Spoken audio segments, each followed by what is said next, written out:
మోసం చేయడం తప్పు, కానీ ప్రార్థన చేయడం తప్పు కాదు. బైబిల్ చదవాలనిపించిందా, హ్యాండ్ బ్యాగ్ నుంచి బైబిల్ నీ సూట్ కేసులో బైబిల్ తీసి చదువు, పర్వాలేదు.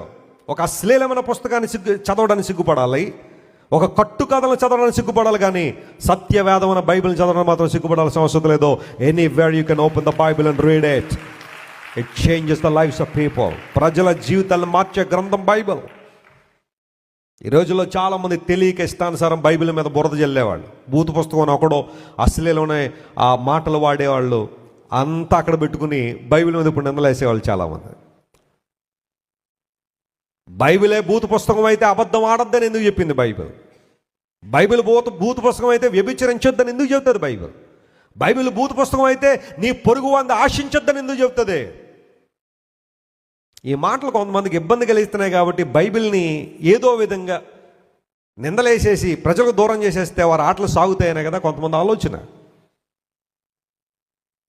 బైబిల్ గ్రంథం దేవుని గ్రంథం, దేవుని మాట, ప్రతి మాట దేవుని మాట. What my belief?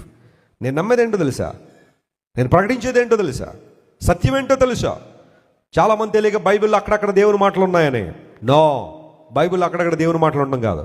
అసలు బైబిల్ అంటేనే దేవుని మాట.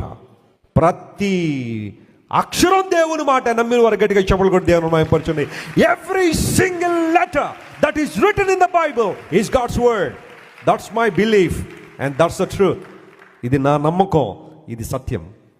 అందును బట్టే బైబిల్ ఈ రోజున అసంఖ్యాక ప్రజల జీవితాల్లో మార్పును కలుగు చేయడం మాత్రమే కాకుండా దొంగలు, ద్రోహులు, అక్రమార్కులు, అన్యాయస్తులు నీతిమంతులు అవ్వడానికి దేవుని వాక్యం ఉపయోగపడుతుంది. ఒకసారి ఒక దేవుడు లేడని వాదించి ఒక నాస్తికునికి, దైవజనునికి ఒక చిన్న డిబేట్ జరుగుతుంది.